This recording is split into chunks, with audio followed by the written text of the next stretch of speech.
안녕하세요. 아시안넷 김시은입니다. 오늘은 2019년도에 우리나라에도 개봉되었던 태국의 프렌드존이라는 영화를 소개해드리고, 그리고 영화의 내용인 만국 공통의 난제, 남자와 여자는 과연 친구가 될 수 있을까에 대한 제 생각도 좀 얘기를 해드리고, 또 제가 봐왔던 태국 친구들의 연애에 대해서도 살짝 소개를 해드리려고 합니다. 저는 영화를 케이블 TV VOD로 봤는데 넷플릭스에서도 있는 것 같더라고요. 그럼 영화 보러 가보실까요? 우선 프렌드존의 사전적 의미는 여자와 남자 사이에 한 사람이 상대방을 단순히 친구 사이로 여기고 상대방은 이성으로 보는 경우를 뜻한다고 되어 있었습니다. 고등학교 친구인 주인공들은 여자 주인공인 깅의 아버지 외도 현장을 함께 목격하고, 남자 주인공인 빰은 위로를 해줍니다. 이때 깅이 너는 나를 사랑하는 의미는 어떤 의미냐 물어보고, 남자 주인공은 친구로서 사랑한다고 말합니다. 저는 그래서 여성이 남성을 좋아하는 것을 다루는 건 줄 알았는데, 이 말의 함정으로 이 둘은 치부마저 공유하는 찐 친구가 되어버리고, 여자 주인공은 남자친구가 바뀔 때마다 상담도 해주고 문제가 발생하면 해결까지 해주게 됩니다. 프렌드존의 틀에 갇혀버린 남자 주인공은 다른 여자들을 만나지만 항상 깅이 마음속에 있고, 깅이 부르면 언제든지 달려갑니다. 영화가 미화돼서인지 사실 남자 주인공의 여자친구들의 관점으로 봤을 때 남자는 쓰레기죠. 여자 주인공도 남자 주인공을 마음을 알면서 받아주지는 않고 필요할 때면 주저없이 부르는 나쁜 X입니다. 사랑은 변하지만 우정은 변하지 않는다는 신념 하에 사랑과 우정 사이에서 갈등하던 두 남녀의 관계는 어떻게 될지 조마조마하면서 봤어요. 로맨틱 코미디인데 많은 사람들이 공감할 수 있는 내용이라 그런지 인기도 많았고, 또 슬프지 않은데 마음 한편이 아려오는 그런 영화입니다. 저는 20대 때는 정말 너무 막 순수해가지고 고백도 못하고 그냥 정말 주위를 맴돌다가 그냥 친구가 되어버린 케이스고, 나중에 이제 한참 지나서 이제 물어보니까 제가 좋아하는 걸 몰랐었다고 하더라고요.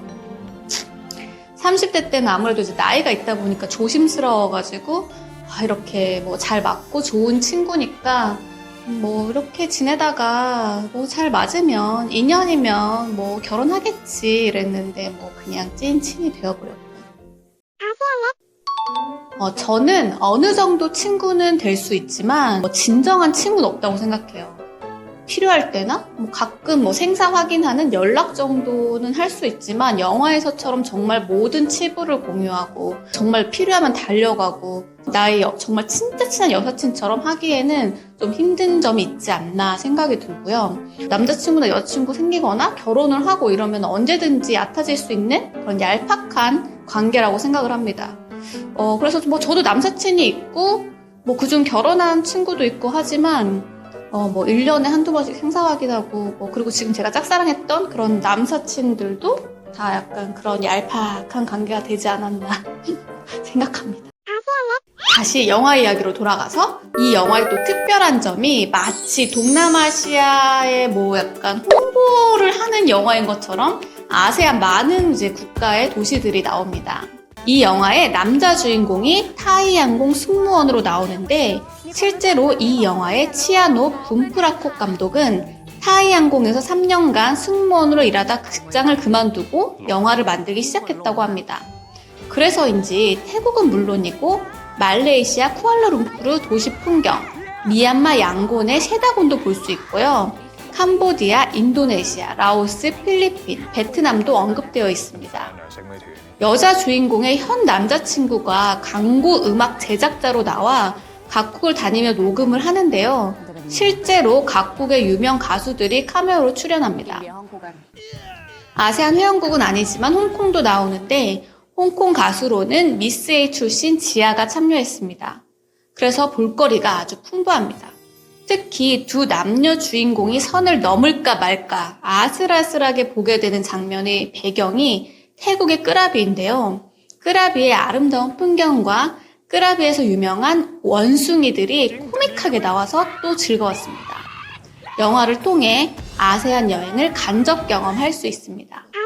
영화에서 여자 주인공이 현 남자친구인 테드가 바람을 피는 것 같다 이런 심증을 가지고 이제 그 남자를 이제 쫓아다니면서 그 남사친이랑 추적을 하게 되는데요. 저는 그 여성의 아버지가 외도하는 것을 이제 목격을 했기 때문에 바람 피는 것에 대해서 이렇게 집착을 하는가 싶었는데 모든 태국 사람들이 그런 건 아니겠지만 태국 여성들이 태국 남자의 핸드폰을 이렇게 보는 건 좀 일반적이라고 하더라고요. 그 이유가 이제 태국 남자들이 바람기가 많다. 그래서 집착을 하게 되었다고 합니다. 제가 아는 태국 사람이나 태국 남자들이 이거 대변할 수는 없겠지만 제가 겪었던 이제 태국 남자들이 진짜 친절하고 착해요. 그래서 약간 불안함이 있을 수도 있을 것 같다는 생각이 들어요. 제가 약간 미국에서 이제 유학할 때 같은 이제 반 친구 중에 태국 친구가 있었는데 걔 혼자 이제 그때 차가 있었어요. 근데 학교에서 거의 1시간 떨어지는 거리인데 우리들 막 데리러 항상 왔다 갔다 정말 엄청 고생을 하더라고요.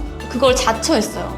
그래서 처음엔 나 좋아하나 이렇게 착각을 했었는데 이제 모두에게 친절하더라고요. 그리고 또 제가 놀랬던 부분이 태국 사람들 연애를 또 엄청 오래 하더라고요.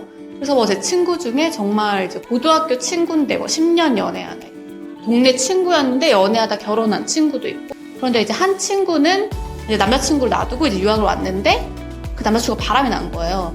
근데 태국이 또 이제 가족 중심적이다 보니까 가족끼리 다 약간 정말 가족처럼 서로 가족처럼 이렇게 친하게 지내는데 그런 잘못을 이제 한 다음에 여자친구의 어머니께 가가지고 무릎 꿇고 막 사정을 빌고 했는데 결국 받아주진 않았다고 합니다. 그리고 이 영화의 관전 포인트가 남자 주인공의 이야기를 들어주는 프렌드 존의 굴레에 빠진 3명의 또 다른 남자들이 있었는데요. 시작부터 끝까지 맥주 2개를 양손에 들고 있길래 저는 태국의 문화인 줄 알았어요. 그런데 남자친구와 춤추러 간 여사친의 맥주를 들고 있는 거더라고요. 호구 남사친들이지만 아주 귀여웠습니다. 오늘은 태국에서 큰 흥행을 한 프렌드 존이라는 영화를 소개해드리고 이제 만국 공통의 난제인 남녀는 이제 친구가 될 수 있을까에 대해서도 이야기해보았고 태국인들의 연애도 간단하게 소개해드렸습니다. 정말 모든 프렌드존에 갇힌 분들이 꼭 이 해피엔딩을 맞이하길 바랍니다. 꼭 그 친구랑 잘 되는 게 해피엔딩은 아니잖아요. 세상은 넓고 사람은 많으니까. 저도 준바로 아무쪼록 구독, 좋아요, 알림 설정 부탁드립니다. 감사합니다.